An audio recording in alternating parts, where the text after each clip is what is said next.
Hello friends, welcome to my channel Sharmi's kitchen and blog. আজ আপনাদের সাথে আমি আরেকটি নতুন রেসিপি নিয়ে চলে এসেছি। কাঁকরোল নিশ্চয়ই আপনারা অনেকেই অনেক রকমভাবে রান্না করেছেন, কিন্তু আজকে আমি ডিম আর কাঁকরোল দিয়ে খুবই সুস্বাদু এবং টেস্টি একটি রেসিপি তৈরি করব।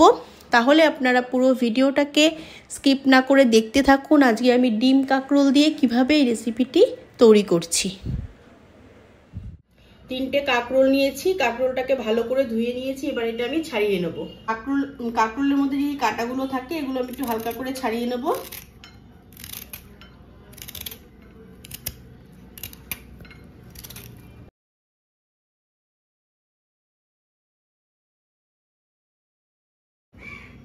তিনটে কাঁকরোল আমি ভালো করে ছুলে নিয়েছি।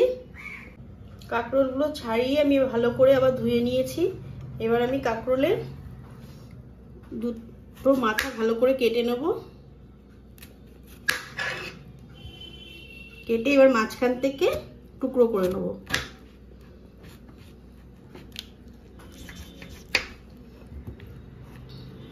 মাঝখান থেকে টুকরো করে এই কাঁকরোলের ভেতরের এই দানাগুলোকে বার করে নেব।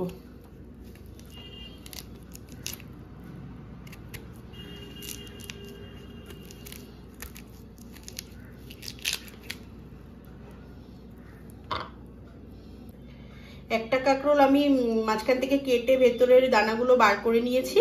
এবার বাকি দুটোকে একই রকম ভাবে এই দুটো মাথা বাদ দিয়ে নেব। মাঝখান থেকে কেটে ভেতরের দানাগুলোকে বার করে নেব। সবগুলো আমি কেটে ভেতর থেকে দানাগুলো বার করে নিয়েছি। এবার আমি দুটো ডিম নিয়েছি, ডিম দুটো ফাটিয়ে নেব।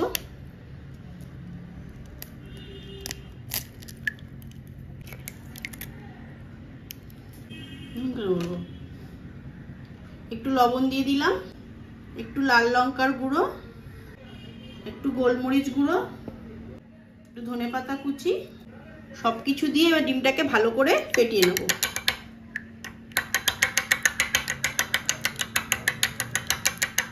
ডিমটা আমার ভালো করে ফেটানো হয়ে গেছে।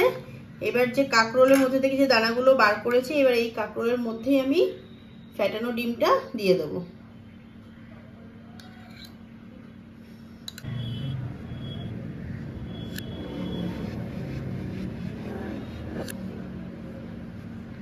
এইভাবে আমি সব কাঁকরোলের মধ্যে ডিমগুলো ভরে নেব। সব কাঁকরোলগুলোর মধ্যে আমি ডিমগুলো ভরে নিয়েছি। এবার কাঁকরোলগুলো স্টিম করার জন্য আমি কড়াইতে জল বসিয়ে দিয়েছি। জলটা আমার গরম হয়ে গেছে। এবার একটা স্ট্যান্ড বসিয়ে দেবো, দিয়ে স্ট্যান্ডের উপর একটা ঝাঁঝরি দিয়ে দেবো। দিয়ে এর মধ্যে এই ডিম ভরা কাঁকরোলগুলোকে আস্তে আস্তে বসিয়ে দেবো।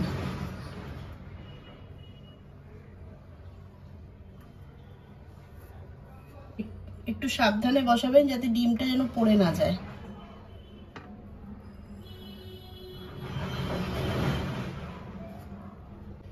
সবকটা কাঁকরোল আমি এই ঝাঁঝরির ওপর বসিয়ে নিয়েছি। এবার আমি এটা ঢাকা দিয়ে 10 থেকে 15 মিনিট স্টিম করে নেব। 15 মিনিট হয়ে গেছে। এবার আমি এটা খুলে দেখে নেব। কাঁকরোলের সঙ্গে ডিমটা একবারে খুব ভালো করে সেট হয়ে গেছে। এবার আমি এগুলো তুলে নেব। এভাবে দেখে নিচ্ছি, আর কাঁচা নেই, ডিমটা ভালো সেট হয়ে গেছে। এবার আমি এগুলো একটা প্লেটে তুলে নেব।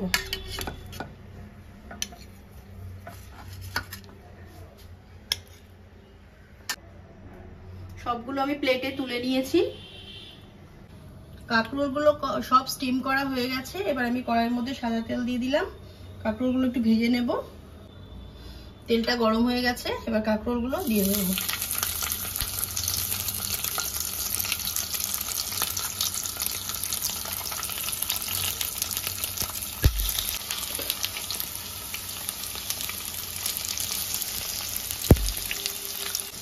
এবার একটু উল্টে নেব।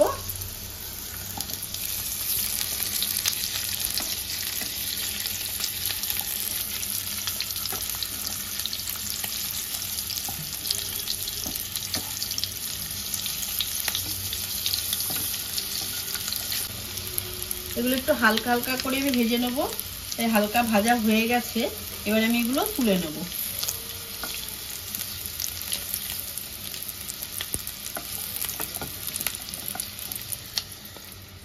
এবার তেলের মধ্যে একটা শুকনো লঙ্কা, একটু সাদা জিরে ফোড়ন দিয়ে দিলাম।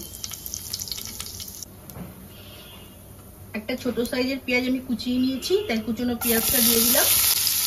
এবার পেঁয়াজটা একটু হালকা করে ভেজে নেব। পেঁয়াজটা আমার হালকা ভাজা হয়ে গেছে। এবার আমি এর মধ্যে হাফ চামচ আদা বাটা, হাফ চামচ রসুন বাটা ভালো করে পেঁয়াজের সাথে একটু নাড়াচাড়া করে নেব। এবার এর মধ্যে আমি হাফ চামচ হলুদ গুঁড়ো, 1 চামচ জিরার গুঁড়ো, ঝালটা আপনারা পরিমাণ মতন দেবেন। মশলাটা যাতে পুড়ে না যায় একটু জল দিয়ে দিলাম। দিয়ে এবার ভালো করে মিশিয়ে মশলাটাকে একটু কষিয়ে নেব। পরিমাণ মতন লবণ দিয়ে দিলাম। এবার ঢাকা দিয়ে 1 মিনিটের মতন মশলাটা কষিয়ে নেব।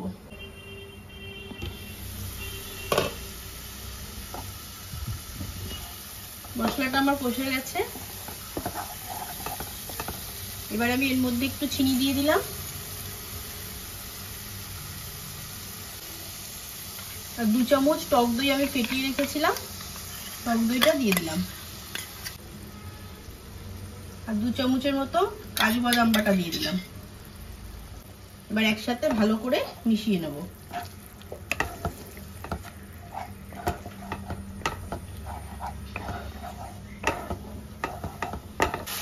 টক দই আর কাজু বাদাম দিয়ে আমি মশলাটাকে আরো 1 মিনিটের মতন কষিয়ে নিয়েছি। এবার আমি ওই টক দই যে বাটিতে রেখেছিলাম সেটা ধুয়ে জলটা দিয়ে দিলাম।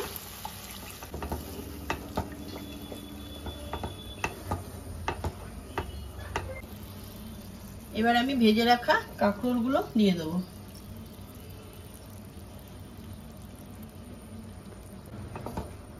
এবার ঝোলের সাথে একটু ভালো করে মিশিয়ে নেব।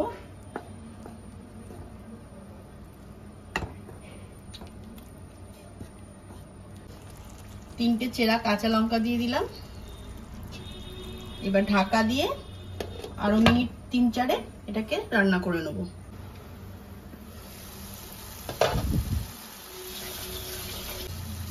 পাঁচ মিনিট হয়ে গেছে। এবার আমি এর মধ্যে একটু গরম মশলার গুঁড়ো দিয়ে দেবো।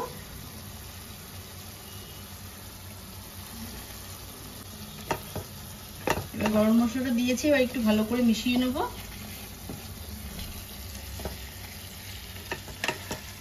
আমার একদম রেডি হয়ে গেছে।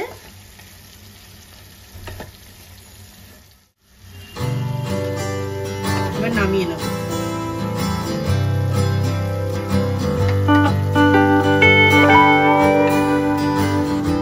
তাহলে ফ্রেন্ডস, কাঁকরোল আর ডিম দিয়ে এই ভিন্ন স্বাদের রেসিপিটি আমার একদম রেডি হয়ে গেছে পরিবেশনের জন্য। আপনারা নিশ্চয়ই কাঁকরোল দিয়ে অনেক রকম কিছুই তৈরি করেছেন, কিন্তু এই রেসিপিটি একদিন তৈরি করে দেখবেন এবং কেমন লাগলো আমাকে কমেন্ট করে জানাবেন। আর ফ্রেন্ডস, আপনারা সবাই আমার ভিডিও দেখছেন কিন্তু কেউ সাবস্ক্রাইব করছেন না। প্লিজ একটু আমার চ্যানেলটিকে সাবস্ক্রাইব করে আমার পাশে থাকুন নিত্য নতুন ভিডিও পাওয়ার জন্য। আর আমার এই ভিডিওটি যদি আপনাদের ভালো লেগে থাকে তাহলে আপনারা লাইক, কমেন্ট, শেয়ার, সাবস্ক্রাইব করবেন আর পাশের বেল আইকনটিকে ক্লিক করে রাখবেন যাতে নেক্সট কোনো ভিডিও ছাড়ার সাথে সাথে আপনাদের কাছে নোটিফিকেশন পৌঁছে যায়। আপনারা ভালো থাকবেন, সুস্থ থাকবেন। আবার দেখা হচ্ছে নেক্সট ভিডিওতে। টাটা।